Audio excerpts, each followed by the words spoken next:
Hello commanders, क्या हाल चाल सभी? क्या आप सब बढ़िया होंगे? सबकी पढ़ाई अच्छे से चल रही है। तो जिस रिजल्ट आ गया है सभी का, जिसका इसका हो गया है उनको बहुत बहुत बधाई। जिनका नहीं हुआ है उनको ही बहुत बहुत बधाई। आप लोग निराश मत होइए, आप लोगों ने बहुत कुछ सीखा है। रियलिटी समझिए कि आप लोगों ने बहुत कुछ सीखा है और जो सीखा है उस पर अमल करके आप आगे अच्छे अच्छे अच्छे अच्छे बहुत अच्छे नंबर से आप स्कोर कर सकते हैं, आगे पास हो सकते हैं। ठीक है, बस बात इतना है, आपको उस पर वर्क करना पड़ेगा।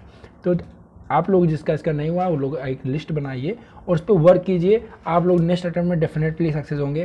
तो स्टार्ट करते हैं हम लोग। आज हम लोग देखने वाले हैं इंपॉर्टेंट टिप्स आपके। मैंने इसलिए लिखा है फॉर दिस अटेम्प्ट ओनली कि ये आपका, अगर आपने इस टिप्स को फॉलो किया तो ये आपका लास्ट अटेम्प्ट हो सकता है, इसमें आप गारंटेड रिकमेंड हो जाएंगे। ठीक है, और सबसे मेन चीज़ ये है, मैं ये जो है बातें कई बार बता चुका हूँ, बट इस बार जो हमने एक एक्स वाइस प्रेसिडेंट थे एसएसबी के, उनसे बात हुई हमारी, तो उन्होंने भी सेम बात कही। लेकिन बस वही बात है ना कि अब जो है हम वो चीज़ अपने तरफ से बताएं तो आप लोग नहीं मानेंगे। वही चीज़ कोई रिकॉग्नाइज या गेस्टेड ऑफिसर या पर्सन बोलता है तो आप लोग बहुत जल्दी वो बात मान जाएंगे। इसी वजह से हम लोग लेकर आए। और सॉरी, मैं फेस मतलब कि फेस रिवील या फिर ऐसा कुछ वीडियो कॉल जैसा नहीं कर पाया, क्योंकि उसमें क्या होता है रुपए भी लगते हैं, जो कि अब आप लोगों का साथ रहेगा, एक दिन वो भी होगा। ठीक है, बस आप लोग अपना सपोर्ट बनाए रखिएगा, एक दिन वो भी हम लोग करेंगे। अभी के लिए हम लोग केवल हमने बात किया उनसे और वही चीज़ हम आपको बताना चाहते हैं। स्टार्ट करते हैं। इसमें पहला चीज़ है आपका डेली रूटीन। अगर आप एसएसबी के लिए जा रहे हैं तो अपने डेली रूटीन को इम्प्रूव कर लीजिए। और ये जो सारी बातें हैं आप कोचिंग जाने से पहले पहले अपने इन सब चीज़ों को अमल कर लीजिए, अपने उसमें जो है हैबिट में डाल दीजिए। ठीक है, तो पहला है आपका डेली रूटीन क्या होना चाहिए, जिसमें उन्होंने जो सर थे उन्होंने कहा कि स्टूडेंट को दो चीज़ पे अपने मेन फोकस रखना है। पहला है डेली एक्सरसाइज और दूसरा, हम लोग आगे दूसरे के बारे में बात करेंगे। पहला है डेली एक्सरसाइज। ठीक, आपको एक्सरसाइज डेली वर्कआउट करना है और आप जाके डेली रनिंग कीजिए और एक्सरसाइज मारिए। ठीक, बहुत इंपॉर्टेंट है। आपका ग्रुप टास्क होता है, तो ग्रुप टास्क में आप जो है ग्रुप से लेकर इंडिविजुअल तक डिवाइड होगा। हम लोग एसएसबी के बारे में क्लास करते हैं, तो वहाँ डिस्क्रिप्शन में आपको लिंक मिल जाएगा, प्लेलिस्ट का एसएसबी क्लास करके लिखा होगा। आप डिस्क्रिप्शन में जाएंगे, इंपॉर्टेंट प्लेलिस्ट में, वहाँ पर लिखा होगा आपका एसएसबी क्लास, और उस लिंक को खोलेंगे तो उसमें आपको हम लोग डिटेल में बात किए थे एसएसबी में क्या होता है, कैसे होता है, हर एक चीज़। ठीक है, तो वहाँ पे हमने बात किया जैसे ग्रुप टास्क होता है तो पहले आपको 15 लोगों से आपको तोड़ते जाएंगे, आप पहुँचेंगे इंडिविजुअल ऑब्स्टेकल्स तक, जहाँ आपको अकेले टास्क करना होगा। फिर आपको जोड़ा जाएगा, फिर आपको पूरा एक टीम बना दिया जाएगा। ठीक, तो ये एक प्रोसीजर होता है। तो वही कहने का मतलब कि अगर आप अकेले हैं, अकेले आप इंडिविजुअल ऑब्स्टेकल होते हैं, अगर आपके फिजिकल फिटनेस नहीं है तो आप बहुत बहुत बहुत लैग कर जाएंगे। वहाँ पे आपको 10 ऑब्स्टिकल दिए जाते हैं और आपको वो क्लियर करने होते हैं। ठीक, वो कंप्लीट करेंगे, उसी हिसाब से आपको नंबर मिलेगा। और एसएसबी के नंबर आपको पता है कितना ज़्यादा इंपॉर्टेंट होता है। फिर सेकंड जो सबसे मोस्ट इंपॉर्टेंट थिंग है, जो मुझे अपने हिसाब से लगता है, वो है इंग्लिश स्पीकिंग। बहुत लोग कहते हैं कि चल जाता है, काम चल जाता है, कोई दिक्कत नहीं है, बट काम कब चलता है? जब आपकी बातों में एकदम दम होता है।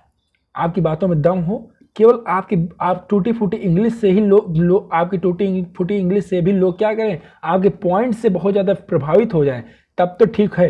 बट एक्सेप्शन केस होता है वो। आपके पॉइंट्स में भी अगर दम है और उसके साथ साथ आपकी इंग्लिश भी बढ़िया है, तो आप गारंटेड है आपके ग्रुप में आपका इन्फ्लुएंस रहेगा। लोग आपकी बातों को सुनेंगे और कंसीडर भी करेंगे। तो इंग्लिश स्पीकिंग, आपको इंग्लिश स्पीकिंग पे अपने फोकस रखना है। ठीक, तीसरा है जनरल अवेयरनेस। जनरल अवेयरनेस की बात मैं इसलिए कह रहा हूँ क्योंकि अगर आपका फर्स्ट अटेम्प्ट भी होगा तो फर्स्ट अटेम्प्ट में भी आपसे डिफेंस से रिलेटेड चीज़ें पूछेंगे। लेक्चरेट में आपके टॉपिक्स आते हैं। अगर आपको जानकारी है, करंट की जानकारी होनी चाहिए, इंटरनेशनल रिलेशंस की जानकारी होनी चाहिए, जीडी में आप बैठेंगे तो वहाँ पे आप कनेक्ट कर पाएंगे अगर आपकी जनरल अवेयरनेस बढ़िया है। जनरल अवेयरनेस मतलब ये नहीं कि आप लूसेंट उठा के पढ़ने लगिए। ठीक, उसके अब जो आपकी जानकारी बेसिक उतना बहुत जानकारी है, आपने रिटर्न क्लियर किए हैं, तो वो आपको जनरल जो जानकारी वो हैं। बस आपको अब जो है डिफेंस से रिलेटेड जानकारियाँ और ज़्यादा इकट्ठा करनी है कि नेवी में कौन कौन शिप हैं, कौन कौन से एयरक्राफ्ट हैं, एयरफोर्स में कौन कौन से एयरक्राफ्ट हैं, एयरक्राफ्ट कैरियर है, आर्मी में क्या चल रहा है इस समय। ठीक है, समझ में आया? तो ये सारी चीज़ें हम जो है उसमें आप प्लेलिस्ट में हमने इसके लेक्चरेट के टॉपिक्स भी दिए हुए हैं, जिसमें आपको लेक्चरेट 2 पार्ट में डिवाइड होता है। जो कि पहला पार्ट जो कि आपका ट्रेडिशनल टॉपिक होता है, जो हर एग्जाम में हर एग्जाम बोल रहा हूँ, सॉरी हर उसमें पूछा जाएगा। आप जितनी बार जाएंगे एसएसबी देने, मुमकिन है कि आपको हर एसएसबी में वो टॉपिक मिल जाएगा, जो कि होता है ट्रेडिशनल टॉपिक। दूसरा होता है करंट से रिलेटेड टॉपिक, आप करंट में क्या चल रहा है उससे रिलेटेड कोई कोई टॉपिक आपको मिल जाएगा, ठीक है। तो वो आप लोग वहाँ जाके देख लीजिएगा। लगभग 7 तक टोटल 14 टॉपिक के आसपास होंगे ऐसा कुछ। तो आप लोग उसको एक बार वो सारे टॉपिक्स कवर कर लीजिएगा, ठीक। अब उसके बाद हम लोग आते हैं सबसे मोस्ट इम्पॉर्टेंट थिंग, जो कि सर ने बताया था, सर ने कि sorry, the most important thing is daily meditation.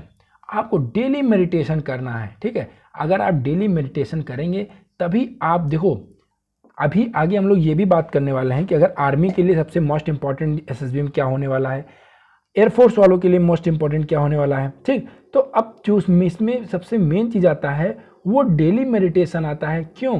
क्योंकि आपके मेडिटेशन से आपका जो माइंड है वो होता है शार्प, माइंड होगा शार्प और एक्टिव। माइंड शार्प और एक्टिव रहेगा तो आप साइक में जो है, आप साइक में अच्छा करेंगे, साइक के साथ साथ आप लेक्चरेट में अच्छे टॉपिक्स लाएंगे और जीडी में आपका इन्फ्लुएंस भी काफ़ी अच्छा रहेगा, ठीक है, अगर आपका माइंड शार्प रहेगा तब। इसी वजह से डेली मेडिटेशन आपको काम रखने में और पॉजिटिव, सबसे मेन चीज़ जो आपका पॉजिटिव रखने में, आपका पॉजिटिव अप्रोच आपको लेकर आएगा डेली मेडिटेशन।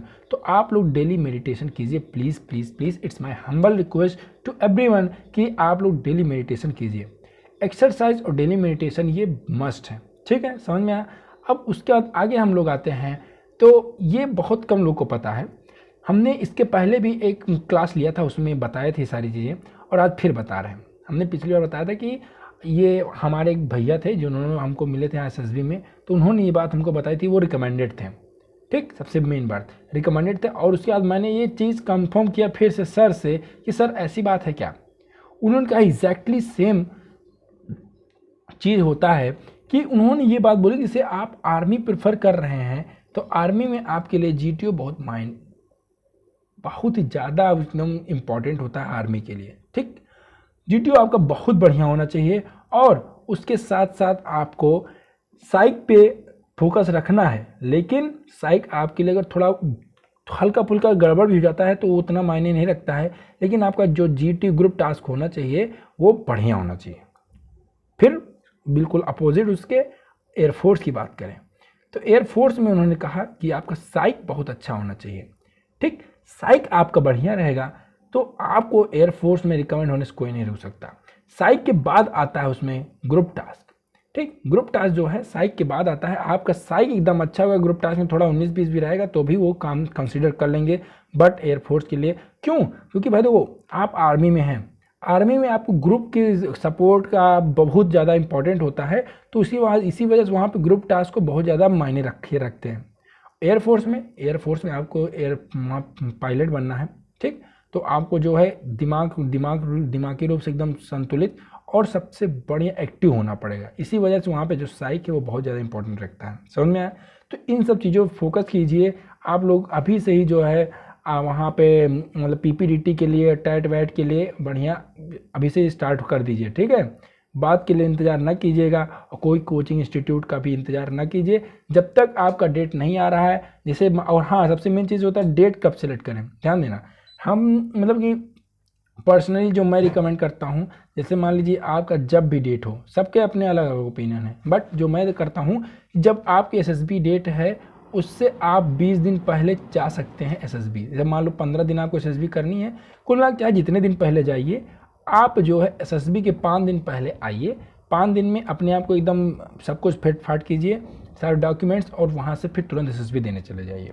क्यों? क्योंकि अगर आप 20 दिन पहले आ जाएंगे, 1 महीने पहले आ जाएंगे, तो उसमें ये प्रॉब्लम हो जाती है कि आपको फिर वो माहौल मिल पाए कि ना मिल पाए, आपको ग्रुप मिल पाए, आपकी जो फ्लुएंसी है, स्पीकिंग कैपेबिलिटी है, वो धीरे धीरे कम ना हो जाए। इसी वजह से मैं रिकमेंड करता हूँ कि आप एसएसबी के 5 दिन पहले आएँ और आराम से प्रिपरेशन करें, सारी बैग पैक करें और निकल लें और रिकमेंड हो गए आराम से चले आएँ, ठीक। तो ये आप देख लीजिएगा अपने हिसाब से आपको किस में सूटेबल बैठता है। फिलहाल मैं तो यही रिकमेंड करूँगा, ठीक है। बाकी कोई दिक्कत परेशानी होगा कमेंट कीजिएगा, कोई डाउट हो कमेंट कीजिए, हमारा डिस्क्रिप्शन में मोबाइल नंबर भी है, आप कॉल भी कर सकते हैं। हम हर तरह से आपको हेल्प करने के लिए तैयार हैं। Stay connected, stay learning. मिलते हैं अगले वीडियो में, तब तक के लिए जय हिंद।